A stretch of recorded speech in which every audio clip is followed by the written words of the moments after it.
The first time Ethan heard his wife say he was enough, it wasn't meant for his ears. He was walking past their living room, coffee mug in hand, when he caught her voice drifting through the open door. Lila was on a FaceTime call with her book club, which, as Ethan had long suspected, involved more Chardonnay than literature. Honestly, she laughed, swirling her wine. Sometimes I look at him and wonder what I was thinking. I mean, come on. Look at me. Look at him. I definitely married down. The other women howled with laughter. Girl, at least he pays the bills, one said. Lila rolled her eyes. Barely. But thank God I've got my own money. I don't need permission to live my life. Ethan froze in the hallway. Her own money?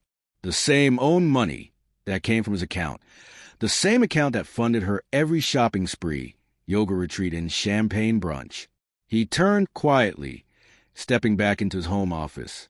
The spreadsheets on his screen blurred as his pulse pounded. 8 years. 8 years of love, sacrifice, and devotion, reduced to a punchline. Ethan wasn't flashy. Never had been.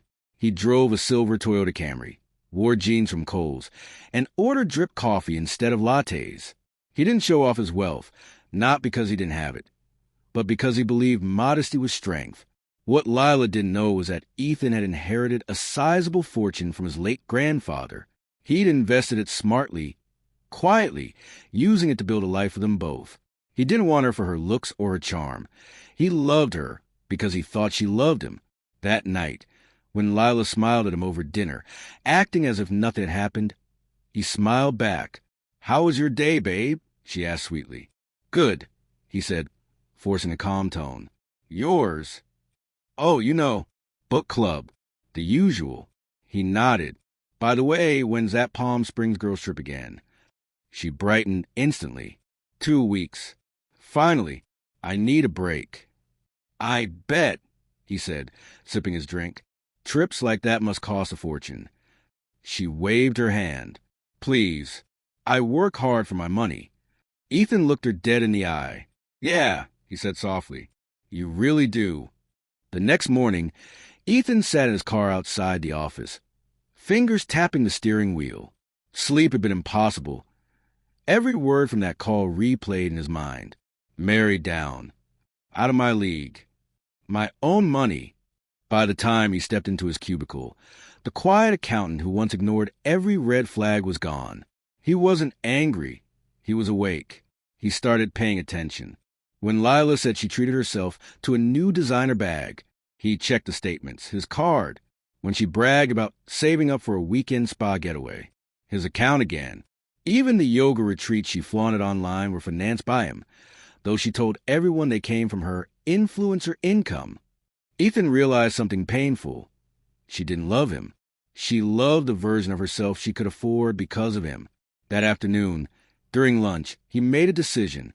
No yelling, no confrontation, just quiet justice. He called the travel agency handling her Palm Springs trip. "Hi, this is Ethan Miller. My wife, Lila, has a reservation with your resort. I need to make a small change." "Of course, sir. What would you like to modify?" "Cancel just her portion." There was a pause. "Are you sure? The deposit is non-refundable." "That's fine," Ethan replied. "Send any confirmation to my email." Click. $2,800 refunded. One move made. Next, he called his credit card company. Remove Lila as an authorized user. Then the country club, the one where she spent hours pretending she was some mogul's wife. "I'll be keeping the membership," Ethan said. "Just remove her from the account." It wasn't revenge. It was revelation. A mirror held up to her lies. That night, she came home glowing. "You won't believe it. The girls want to upgrade our suite. Isn't that crazy?" Ethan smiled faintly. "Sounds expensive." "Oh, don't worry," she said. "I've got it covered." He almost laughed. "Good," he said. "You deserve everything you've earned." Later, when they lay in bed, she curled beside him. "You've been quiet lately." "Just thinking," he said. "You were right, "About what?" "About keeping finances separate. It makes sense." She smiled in the dark. "See? I told you." Ethan stared at the ceiling, the faintest smirk on his face. Yeah, he whispered. You really did. By the following week, Ethan had become an expert observer of his own marriage, watching, listening, noting every inconsistency like a detective piecing together a case he never wanted to solve. He realized something fascinating about Lila. She didn't just lie to him. She lied for him. Every time she wanted to look richer, stronger, or more independent, he became her invisible wallet, quietly funding the fantasy. Every post on her social media screamed luxury. Champagne brunches, boutique shopping bags, handwritten gratitude lists in hotel suites. The captions? Rewarded myself for another great client deal. In reality, she hadn't worked a full week in months. Her marketing consultancy was little more than reposted quotes and half-hearted Zoom calls with small businesses that never renewed. Ethan couldn't unsee it anymore. Every filtered selfie came with a price tag that only he paid. So he made a plan, calm, meticulous, and surgical, not to destroy her life, but to let her build her own tower of lies until it collapsed under its own weight.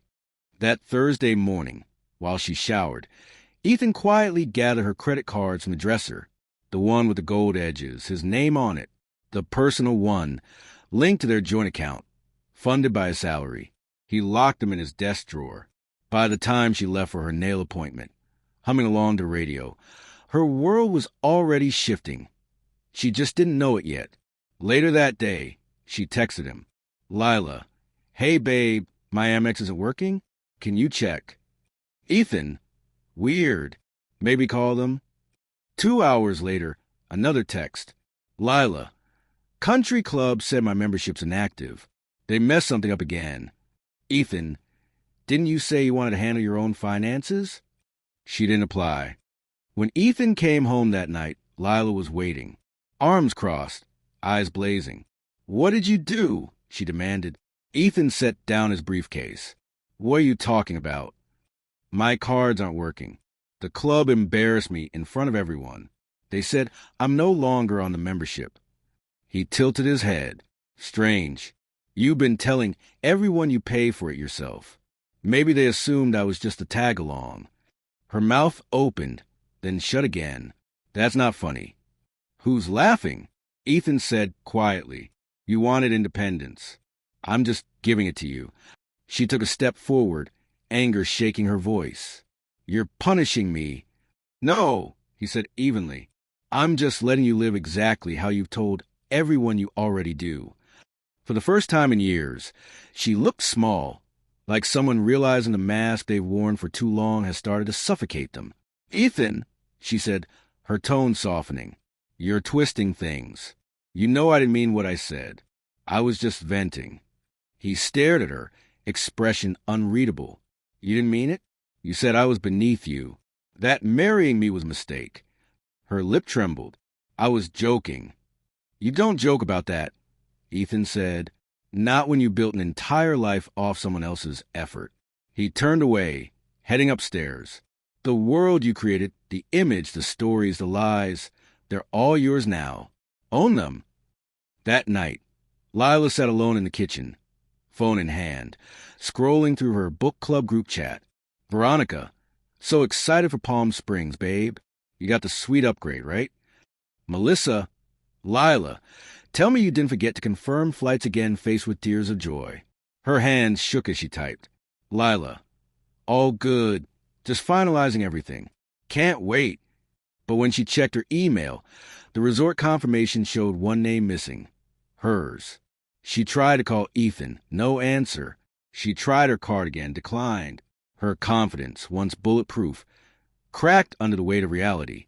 For years, she'd built a life on illusion.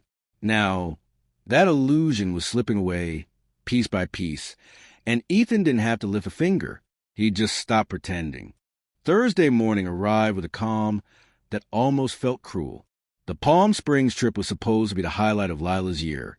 A sun-drenched escape with her glamorous friends, champagne by the pool, and endless Instagram stories showcasing the dream life she pretended to have. Except now, the dream was unraveling. She woke up to 3 missed calls and a flood of messages from her group chat. Veronica, hey, Babe, resort says your name isn't showing up on the booking? You good. Melissa, girl, check your email. We board in 6 hours. Lila's stomach dropped. She ran to her laptop, typing furiously, checking confirmation after confirmation. Her name wasn't anywhere. She stormed into Ethan's office, face pale. What did you do? He didn't look up from his computer. Good morning to you, too. Don't play games. Ethan, the resort says I'm not booked. Did you cancel it? He calmly set his glasses down. I canceled your portion. The others are still going. Her voice cracked. Why would you do that? He leaned back, eyes steady. Because you made it clear you can afford your own vacations. Remember? Lila's face turned red, a mix of embarrassment and panic. You can't just humiliate me like this. Oh, I didn't humiliate you, Ethan replied softly.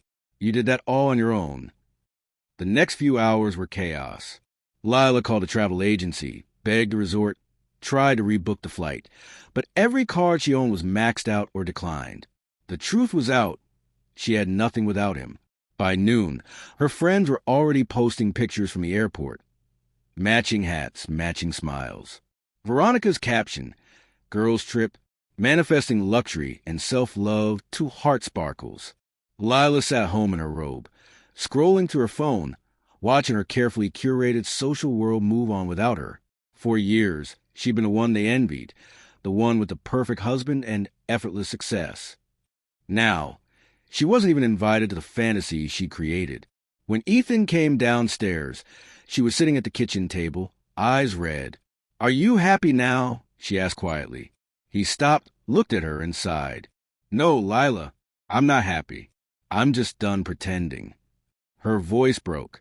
You don't understand what it's like. Try and keep up, trying to look like you belong. He sat across from her. I understand better than you think. I used to believe you loved me for me.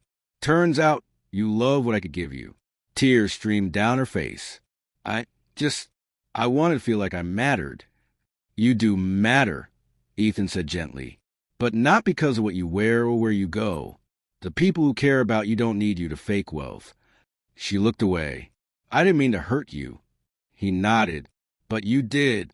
And now, you're seeing what life looks like without the illusion. 2 days later, her friends returned from Palm Springs. The pictures were stunning. Sunsets, cocktails, rooftop selfies. But something was off. The comments under the posts asked the same question. Where's Lila? Why didn't she go? Thought you all were inseparable. At lunch that Monday, Lila finally joined them. Her hair was unstyled, her voice quieter than usual. Veronica gave her a quick hug. Hey, girl, you okay? We were worried. Lila forced a smile. Yeah, family stuff. Couldn't go. Melissa frowned. Family stuff? Really?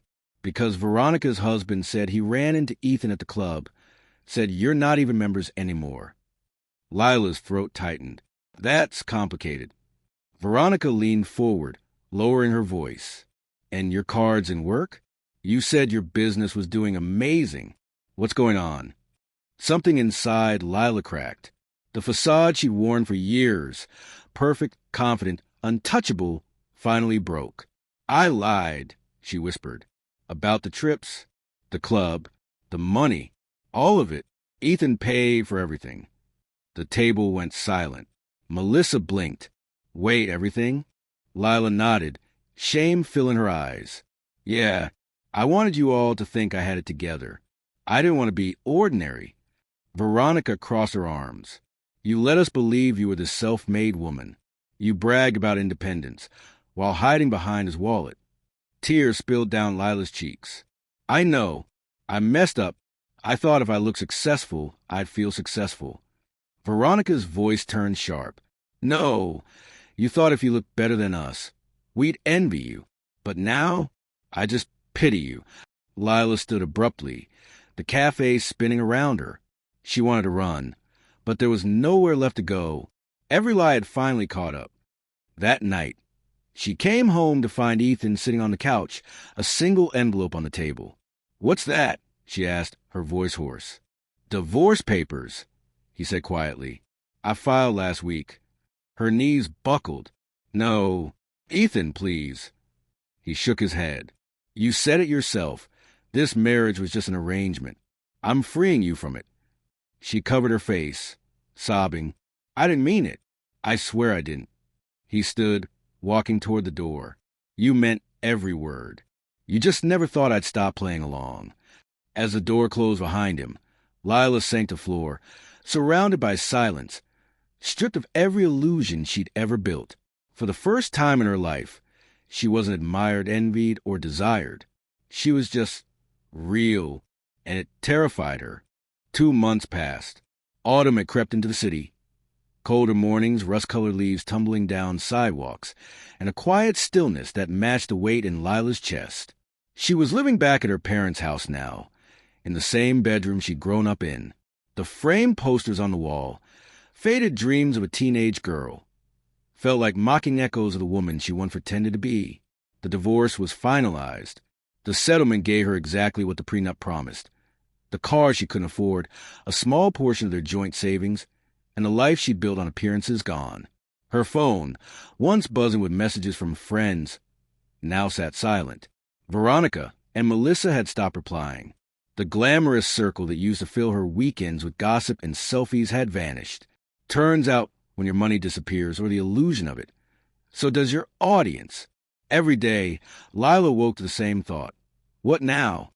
She'd scroll through social media, seeing the life she used to showcase, the filtered smiles, beach vacations, glowing couple goals. And she realized with a sharp ache that none of it had ever been real. Not hers, not theirs, just masks, all of them pretending to be more than they were. One Friday afternoon, she ran into Ethan. It happened by accident, a grocery store parking lot, both reaching for a shopping cart at the same time. For a heartbeat, neither moved. He looked good, rested, calmer. There was a lightness in his eyes she hadn't seen in years. Lila, on the other hand, was in faded jeans and a sweater that had seen better days. Her hair was tied back loosely, no makeup, no performance. "Hey," she said softly. "Hey," he replied, polite but distant. They stood there for a moment, surrounded by the hum of engines and the rustle of carts. "You look good," she said finally. He nodded. "Thanks. You too." She laughed quietly. "You don't have to lie anymore." "I'm not lying," Ethan said. "You look like yourself." Something in her chest cracked. "I don't even know who that is anymore." He tilted his head, kind but firm. "Maybe that's a good place to start." They spoke briefly. Small talk about work, the weather, mutual acquaintances. It was polite, awkward, strangely gentle. But when she turned to leave, she hesitated. "Ethan," she said, voice trembling. I wanted to say I'm sorry." He looked at her, really looked. "For what?" "For everything. For lying. For taking you for granted. For thinking I was better than you when I was the one who needed you most." He was silent for a long moment. Then softly, "I know." Tears filled her eyes. "You were good to me. I should have appreciated that." "You should have," he said, not cruelly, just truthfully. She nodded, wiping her face. "Are you happy?" He smiled faintly. "Getting there. I've been seeing someone. A teacher. She's different." The word stung, but Lila forced herself to smile. "She's lucky." Ethan shook his head. "No, I'm the lucky one." That hurt more than anger ever could. After he left, Lila sat in her car for a long time, watching the sunlight flicker across the windshield. For years, she'd chased admiration, trying to be someone people envied. But standing there, watching the man she once believed walk away with quiet dignity, she finally understood what real strength looked like. It wasn't the handbags, the vacations, or the filtered perfection. It was integrity. The one thing she'd traded away for validation. That night, Lila opened her laptop, not for social media, not for pretending, but for job applications. Real ones. She didn't want to depend on anyone again. Not her parents, not a man, not a fantasy. She wanted to earn something honest. The next morning, she walked into a local boutique, resume trembling in her hand. The manager smiled kindly. We're hiring part-time. Do you have experience? Not much, she admitted, but I'm willing to learn. It was humble. It was small. But for the first time in her adult life, it was real. Meanwhile, Ethan's world looked different, simpler, lighter. He'd sold their big house and moved into a modest condo overlooking a park. He joined a new gym, spent weekend hiking, learned to cook something beyond frozen meals. The teacher he mentioned, her name was Sarah. She loved secondhand bookstores and thought Ethan's old Camry was charming. When he finally told her about his inheritance, she just smiled and said, "Money doesn't make character. Actions do." And for the first time in years, Ethan felt seen, not for what he owned, but for who he was. A few weeks later, while filling his tank at a gas station, Ethan saw a familiar car 2 pumps down, Lila's. She was standing by the pump, counting coins in her hand, frustration clouding her face. Without saying a word, Ethan walked over and slid his card into her machine. "Full tank," he said. She looked up, startled. "Ethan, don't." He smiled softly. "It's just gas, Lila, not charity." She swallowed hard. "I don't deserve your kindness." "Maybe not," he said gently. "But that's the thing about people in my league. We don't measure kindness by what someone deserves. We just do what's right." Her eyes filled again, but this time she didn't look away. She nodded. "Thank you." He nodded back, then walked to his car. As he drove away, Lila stood by her car, watching him disappear into traffic, realizing finally that she hadn't just lost a husband. She'd lost the one person who truly cared when she had nothing to offer. But in that moment, as the gas meter ticked upward, she whispered to herself, "Maybe it's time I start caring about me." Ethan was right. Leagues aren't measured in beauty or wealth. They're measured in integrity. And for the first time, both of them finally found theirs. Sparkle's the end.